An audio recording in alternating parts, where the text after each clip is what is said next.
I want people to not be afraid of things looking perfect. It's in the act of doing where you're going to find the joy. It's not the perfection. So just pick up the pen and do the thing. Don't think about the results. Just concentrate on the creating. Today's episode is sponsored by the Artist Incubator Mastermind. Want to accelerate your art sales? I can show you how. Go to schulmanart.com/biz, as in B-I-Z, to see if you qualify and learn more about the program. It's the Inspiration Place podcast with artist Miriam Schulman. Welcome to the Inspiration Place podcast, an art world insider podcast for artists by an artist, where each week we go behind the scenes to uncover the perspiration and inspiration behind the art. And now, your host, Miriam Schulman. Well, hello, my passion maker. This is Miriam Schulman, and you're listening to episode number 153 of the Inspiration Place podcast. I'm so grateful that you're here. Today, we're talking all about going all in with your art. In this episode, you'll discover why an art career is best when you jump in the deep end rather than just dipping your toes in the kiddie pool. And you'll also learn about how to balance an art career with other commitments such as motherhood. Today's guest is the artist and owner of Behind Love Lettering, a studio based in Toronto, Canada, dedicated to the beauty and potential of hand lettering. Fascinated with type and calligraphy since childhood, our guest is an illustration graduate from the Ontario College of Art and Design University and considers herself an illustrator that focuses on letters. Her passion has led her to become a published author of extraordinary hand lettering. Her work is featured in numerous magazines such as Uppercase Mag, Flow Magazine, Wed Lux, and more. She also had her first solo gallery exhibit called Bottled Feelings in 2020 and is an NFT artist. Her clients include Sephora, Hallmark, Michaels Canada, Moet Chandon, HDTV, and more. Please welcome to the Inspiration Place, Doris Way. Well, hi, Doris. Welcome to the show. Thank you, Miriam, for having me. I'm so excited to have you. And then just reading your bio, you've done even more than I remember. Like you're doing NFT art as well. Well, that's like a new thing, isn't it? Yeah. Right. But as an artist, I always like to explore all the platforms of where I can take my art. Like hearing about the metaverse in, February, I looked into it and it was very, very interesting to me. And I know that it's a place that's going to exist moving forward. So I will definitely put myself in the metaverse as well. So good for you. Okay. So the reason I invited you today is I was listening to an interview you did on a different podcast. I really resonated with what you had to say about when you decided to go all in with your art. You just jumped in the deep end of the swimming pool. And I know so many people who they're so afraid of letting go of their current life and they hold on to it that they never get to experience a more extraordinary life because they're not ready to commit and go in all in. And I just felt this was a very important conversation to have. And that's why I invited you to the show today. Thank you. One thing about like jumping into the deep end of a swimming pool, I literally don't know how to swim myself. So that like frightens me to the core. But I was 35 when I decided, you know what, I'm going to take my life and do with it what I feel like I was born to do. Right. And before that moment, I was very scared of failing, scared of not making it, embarrassing myself. But I just knew that I was a hard worker and I knew I was meant to be creative. And I just thought to myself, if I took the time and dedicated my life to my craft and what I think that I'm supposed to do, what would happen? And I don't feel like I would have been able to be successful doing it halfway. Jumping into it fully allowed me to not have a safety net to fall back on. So it was like you had to fight like to make it work, right?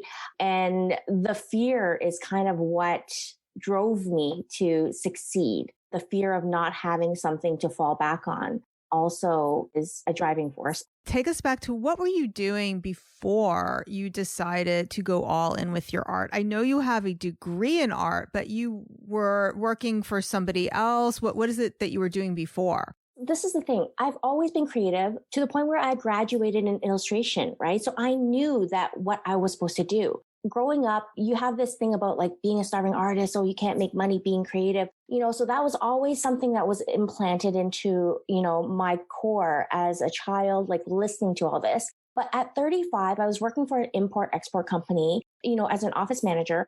It was not creative, not in the least. But from that job, I wore many different hats. Like I managed people, I did accounting, I did many, many different things. And I had my daughter. So at that time, when I was 35, she was about 3 years old. I decided that I really wanted to spend more time with her, be in her life more.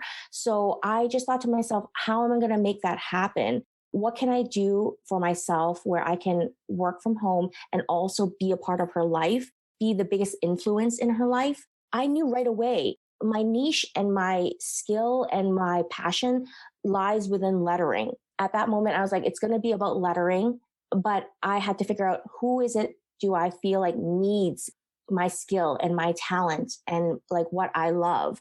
So at that moment, love lettering was created. And from that moment on, I had to show people what I was capable of doing. And then that's how the business grew. And that's how I got a book deal. Like everything that I do always like revolves around lettering and what I feel I could do with it. I like to show the world what lettering can possibly be. I want to circle back to a few things you said there that was very important. First of all, there's this mythology that you can't be an artist and a mother, or you can't be a successful business person and a mother. And there's a lot of people who continue that myth, which is why I love having somebody like you on the podcast, because not only are you proving that wrong, but the fact that you became a mother is actually what lifted the veil on your life to show you weren't even living your life purpose. There's something that is, once you have a child and your time is more limited, sometimes you need to think, okay, well, what is it that I'm doing with my time in my life? And is it the right thing? Because every moment is so precious. 100%, Miriam. The way I view my life is how I think my daughter will tell a story about me. So I live my life the way as if my daughter's telling a story about me. Like, what am I going to do with my time? I know that every moment that I dedicate to creating something, to making something, to lettering something, she's able to see who I am in what I'm doing. But I know that if I worked at that office for the rest of my life, I know my daughter would say, my mom works at this place, but that's not who I am, right? So every minute that I dedicate to love lettering and what I love and letters and drawing and creating, it's part of me. She can see that. Whatever I do, I think as a mom, like we want to live by leading a good example in all aspects, right? I can only lead by being a good example. That's what I try to do. I love that. Make a good story for her to tell about her mom. And be sure our children are proud of us. Yeah, definitely. I think, being a mom is the toughest job, but it's really, really rewarding. And I'm just thankful that I get to do both in tandem, right? Obviously, some days, the business gets more of my attention, but I know at any moment I can be there for her at any moment because of my job too. I assume that your studio where you work is inside your home. Is that right? Yes, that's definitely right. Because, I bring Melody home. That's my daughter's name, Melody. I bring her home for lunch every day. I take her to school in the morning. I bring her home for lunch and then I bring her back to school. I work from home and I work all the time. Like, I don't have like a mindset where I only work these days. I don't work these days. Like, I work whenever I can work. and I take time off whenever I need the time off. But I work well like that. I know some people, they need the Sundays off. I just like to keep myself busy all the time. So if I find a free moment that I can work, I always work. Doesn't matter if it's a Sunday, doesn't matter if it's a holiday. Now, do you have help inside your business? I did have an assistant, but since COVID, the pandemic, I'm solo at the moment. And that's totally okay. There's a little bit more pressure when you do have a staff that you're minding as well. I like having the freedom. My life is at my own discretion. Be creative when I want to be. I am on no schedule, no timeline. I'm at the hands of my daughter and what we want to do. I'm a night owl as well, so I work a lot in the night. In the day, I answer to emails, I do interviews, I run errands, I go to the post office and all that. But at night is when when the lettering comes out and I'm really, really creative and I come alive. By the way, I wanted to make sure that you knew that as of this recording, there's just one spot left in the Artist Incubator Mastermind. Now, the Mastermind track is for you if you're already selling your art, but have been disappointed with your current sales. If you've been listening to this podcast and you found my tips helpful, maybe it's time to take the next logical step and work with me on a deeper level. If you're ready to invest in your art career and join a dynamic community of artists who are all doing the same thing, go to schulmanart.com/biz, as in B-I-Z, letter B as in boy, I as in ice cream, Z as in zebra, and see if you qualify. That's schulmanart.com/biz. And now back to the show. I know my listeners are going to be interested in some of the very interesting type of work that you do. And I understand that a lot of it got paused because of COVID. You do a lot of event lettering. Is that right? Yes, definitely. I do a lot of weddings and big celebrations. This is why I love my job so much. Everything that I create, most of the time, it's for something happy. There's something joyous going on, and I get to be a part of that. So that's one aspect of my work where my lettering gets to be part of all these joyous occasions. My lettering is always used with a purpose. Is it for a marketing campaign? Is it for branding, to make something beautiful, create a logo? It's always for something positive. I call my lettering creative communication. You've got to tell somebody a story. Can you do it where it's visually beautiful as well? My job is to capture an attention with the art of lettering. I always come from that angle where it's art before purpose, but in the end, it's together. The point is for it to work really, really well together. And I would love if you could share, I know a lot of this is inside your book, Extraordinary Hand Lettering, but you do lettering on a lot of unusual surfaces. Tell us about some of the unusual projects you've done. Oh, I think that's really my niche, the creative side of taking my lettering beyond paper. I wanted to call my book Lettering Beyond Paper, but my publisher was I don't think people are going to understand what that means, right? But to me, it's so clear and so concise. It's taking the beauty of lettering and applying it onto different types of things, and then that creates something totally new. But if you choose the right words, that even creates an extra layer of creativity. So I have this one luggage, this vintage luggage. I love vintage things. I love vintage things because it's not anyone can find it and do it. That's why I love vintage things, because it's a treasure in itself to begin with. So with this vintage luggage, I wanted to create this piece for my daughter where it says, "Oh, the places I'll go," from the Dr. Seuss book. Those words, it can mean so much. It's is it places where your life is going to take you, where you're going to travel to? Is it your dreams? There's so many different aspects where those words can take you. Those are the words that I chose to letter on this luggage. But then you have to take into consideration the artistic side of the lettering now. How are you going to do the composition? What type of fonts and typography do you want to use within this art? When these three things are combined, that's when the magic really happens. What you're lettering on, the words you're choosing, and then the creative lettering style that you want to use to create this one-of-a-kind magical piece.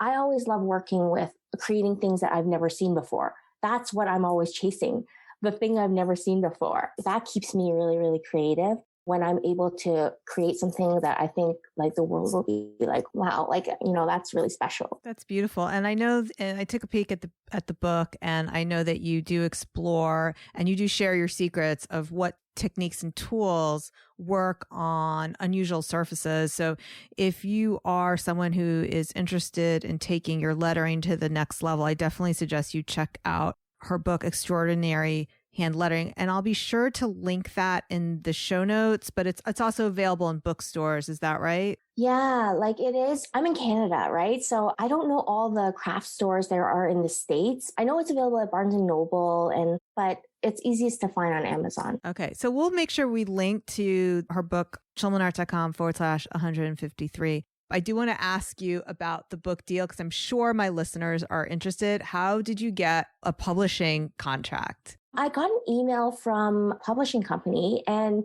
at first I was like, is this a scam? Like, you know what I mean? But, like I did some research and I'm like, it's actually a publisher in New York. They just said that what I was doing was so different. And in 2014, when I started, like hand lettering was just picking up. And hand lettering is still going really, really strong, like in terms of like calligraphy and, brush lettering and whatnot. But what I do is a little bit different because it's more creative, right? Like I said, it's lettering on things as opposed to just creating like, things for your bullet journal or, sketchbooking and things like that. The person said to me, have you ever thought about writing a book? And I go, of course I have. That's what I would say if somebody presented me an opportunity. But honestly, I have. When people ask me, was it hard for me to write a book? I say no, because I've had these ideas in my mind my whole life. This just gave me an opportunity to put it on paper. So at that point, they asked me to do like a manuscript, like, write a little bit of what I would write about. What would the book look like? I submitted that. And then like within a day, they're like, yeah, we want to publish your book. It was probably like less than from when they contacted me to when it was published. Like I had a physical book in my hand, less than 2 years, but I wrote the book in like a month. My book is very visual. There's a lot of photographs and stuff. So there was a lot of styled shoots and stuff that was involved. So like the styled shoots and everything was what took longer than the writing. The writing was easy because I had that idea in my mind, my whole life. That's great. If you're interested in following Doris, you can go to her channel on Instagram at lovelettering_Doris Way. She also has some YouTube videos. Visit her website because she shared with me that she's going to be offering online workshops in the near future for those of you who want to learn how to do her kind of lettering. We've included links to all these places in the show notes at schulmanart.com/153. And don't forget, if you like this episode, you have to check out the Artist Incubator Mastermind. It's my private coaching program for professional and emerging artists who want to take their current art business to the next level. The program is by application only. So to see if you qualify, go to schulmanart.com/biz. That's biz as in B-I-Z. Alrighty, Doris, do you have any last words for my listeners before we call this podcast complete? I live this thing I call the lettering lifestyle. I know that lettering has made my life so much more beautiful and it brings me so much joy. I want people to not be afraid of things looking perfect. It's in the act of doing where you're going to find the joy. It's not the perfection. So just pick up the pen and do the thing. Don't think about the results. Just concentrate on the creating. Do it for the process, not for the perfection. Exactly. Awesome. All right, my friend, next week we have on the one and only Jo Packman. She's the publisher of the popular magazine Where Women Create. Trust me, you are not going to want to miss it. So make sure you hit the subscribe or follow button, whatever your podcast app is. And if you're feeling extra generous, I would love a review. If you pop your Instagram handle at the end of it, I'll even give you a shout out over on my IG stories. All right, my friend, thank you so much for being with me here today. I'll see you the same time, same place next week. Stay inspired. Thank you for listening to the Inspiration Place podcast. Connect with us on Facebook at facebook.com/SchulmanArt, on Instagram @SchulmanArt, and of course on schulmanart.com.